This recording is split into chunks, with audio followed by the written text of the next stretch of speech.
You're watching the AM show. This is AM News with me, Kemeni Nyamani Amano. Now, the Minority Leader in Parliament, Osaiche Mensah-Bonsu, is urging the Constitutional Review Implementation Committee to amend the law which prevents Parliament from initiating its own laws. According to Article 108 of the 1992 Constitution, Parliament cannot, on its own, initiate laws unless it's laid by an external body or emanating from the executive.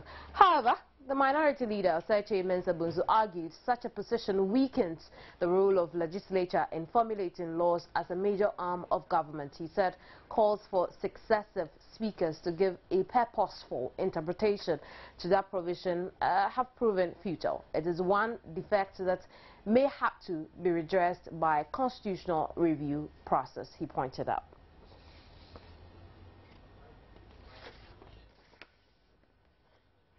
So let me ask you, when was the last time you used a video or audio cassette? Wait. How about a Walkman? Don't fret if you don't remember, especially if you're below the age of 25. That would mean you're younger, a whole lot younger than me.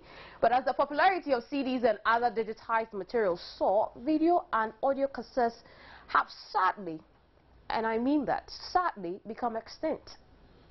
In 1965, the compact cassette was introduced as a device intended for portable speech-only dictation machines. Cassette players, popularly called decks, soon came into widespread use and were designed variously for professional applications, home audio systems, and for mobile use in cars as well as portable recorders. The introduction of Walkman, a personal cassette player, in 1979 is said to have boosted the popularity of cassettes. Though the popularity of the analog cassette deck was expected to decline rapidly with the arrival of CDs and other digital recording technologies, cassettes and these digital materials successfully coexisted for nearly 20 years.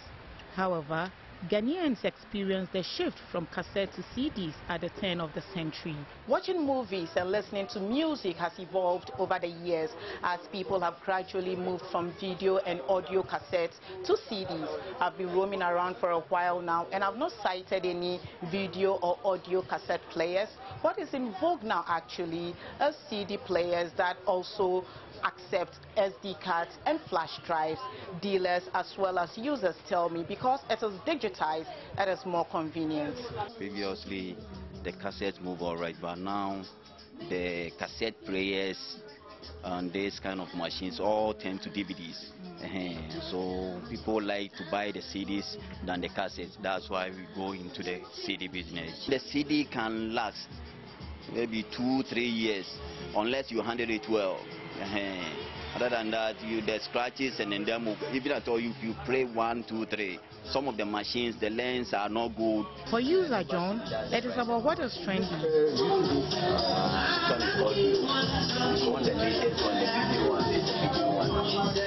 I prefer the CD. Why? Because CD is the latest one, so. Sometimes I understand the cassettes are durable and all that. Yeah, but this is the latest one, so we have to use the CD. Yeah. So since when have you been using the CD, stopped the cassettes and you've been using the CD? Let's say by 7 years now. Yeah. So you no longer have those cassette players? No. According to Park or Moses, the last time he sold a video or audio cassette was about 10 years ago. The price in it does. He explains, though some customers still ask for cassettes, they have to place orders, which they may not get because they are not readily available. The machine is not in the system now. So those who have the machines, they came into the cassette. Oh, we want cassette, me pay. And then we just tell the person, I'll go and look it for you. If I get it, I'll bring it. So I prefer that if the cassette in the CD is in the system, those who like the cassette, they'll go into the cassette. Personally, do you have a cassette player? I have cassette player at home now. And you use it? I use it. Dealers praise cassette tapes for not being vulnerable to scratches, but conceded, as business owners, they are required to stock what buyers prefer. Domestic use of video and audio cassettes may be out of fashion, but they seem to be useful for production purposes. Admittedly, they were hectic to use. You haven't missed much. Now, 25 Ghanaian illegal miners operating in 2 different mining sites have been arrested by the Eastern Regional and National Security Task Force joint operations at Chebi. The activities of these illegal miners pose serious health hazards to the people in the various communities. Here's a report by Haruna Yusuf Wompone. The suspects include John Yeboah, 28, Abdullahi Yakubu, 38, Kofi Yeboah, 29, Salifu Jomo, 18, Kwame Apia, 28, Jogolo Godwin, 63. The rest include Achicho Philip, 35, Mohamadu Musa, 33, Osei Michael, 38, and Isaac Awuni, 24. Most of the farmlands within the Chebi communities have been destroyed by illegal mining activities, and if proactive measures are not taken, the menace could lead to the destruction of buildings, lives, and even properties. The uncovered mining pits poses a serious danger to children who could accidentally fall into these pits. The Brim River, which is the only source of drinking water for residents at Chebi and its environs, are also polluted. The Eastern Regional Security Coordinator, Joshua William Ajakum, briefed the media about the operations of the Joint Task Force. National security, government, nobody is against small-scale mining. The only thing is that they must register and conform with, the rules of the game, pay their taxes, do their papers, and be recognized and supported to do the mining. That is all. With state money from national security, and we were going to replant trees to fully reclaim the land. Unfortunately, what you see is the devastation on reclaimed land that has been done by our friends, illegal miners. So if we don't stop this, very soon the land around here will all be destroyed. The Eastern Regional Minister, Julius Deborah, explained the task force did not say people should not go into mining, but must obtain a license before they do the mining. Respecting the rules and regulations governing the country. You will see behind it some of the things that you see, especially the incident with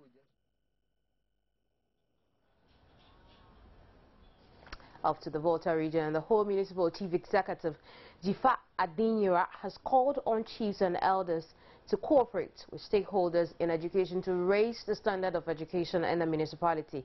She expressed grief on the dwindling standard of education in the region within the Volta area, performing abysmally in the 2013 Basic Education Certificate examination. Jifa Adinyura was speaking at the 12th Ngoiza Festival of the Chiefs and People of Ziaviluma. She noted that series of meetings have been held with the Regional Education Directorate and other key stakeholders to address the trend. She expressed hope the situation will be remedied in the 2015 Basic Education Certificate examination.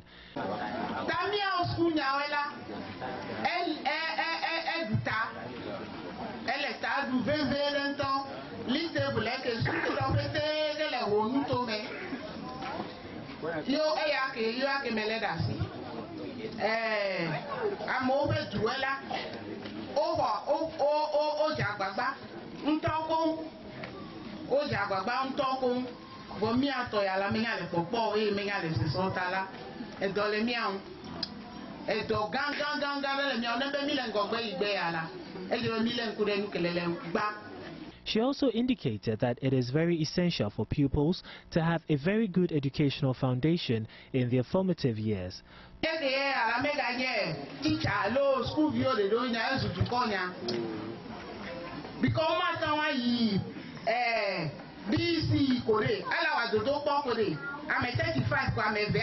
Togbigan of Ziaviluma, Togbi Ajakojo III, explained that a major contributory factor to the falling standard of education in the region was that most children went to school on empty stomachs and as a result could not concentrate in class. He however pleaded with parents to at least provide breakfast for their wards before they go to school. He said poor roads in the region also make it difficult for farmers to cut their food from the farms.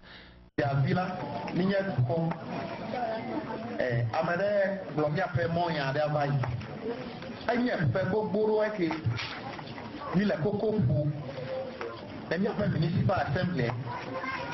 But you know Jagba. You want to come here for 2 Wado Jibu. But what about Ajramia Pemoki?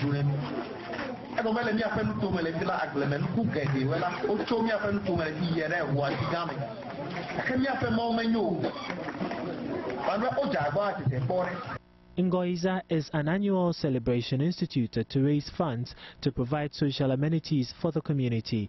Funds from previous celebrations were used to partly finance the construction of a 3-unit classroom block, an office, storeroom, street lights, and also purchased 8 computers for temporal use by the pupils.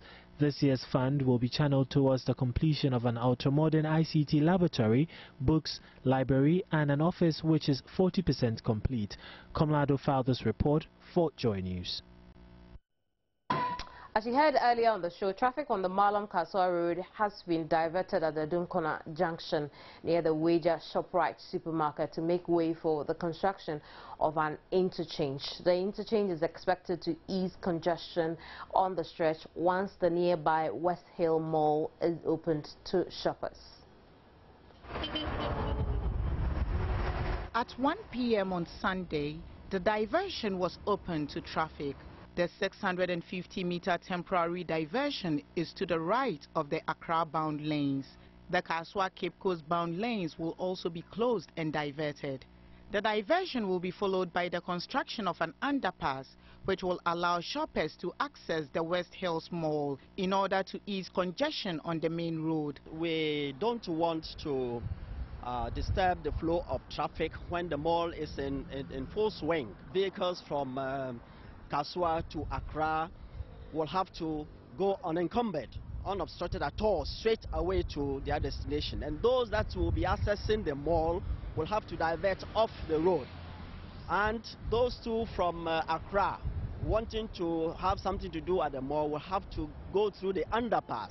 So we have to separate the various traffic that are sort of conjoining at this junction because of the mall. According to the Highway Authority, the interchange is an integral part of the mall's construction, and the developer, Delico Property Investment Ghana, is bearing the full cost. The cost of the construction of the interchange is going to be borne 100% by the developer of the West Hills Mall. So no tax, no public funding is going into this. It's estimated that by October we should be seeing the end of this interchange. According to safety consultants for the project, all safety regulations have been adhered to, with the provision of traffic warnings, reflectors, speed ramps, crash barriers, as well as flagmen to direct traffic.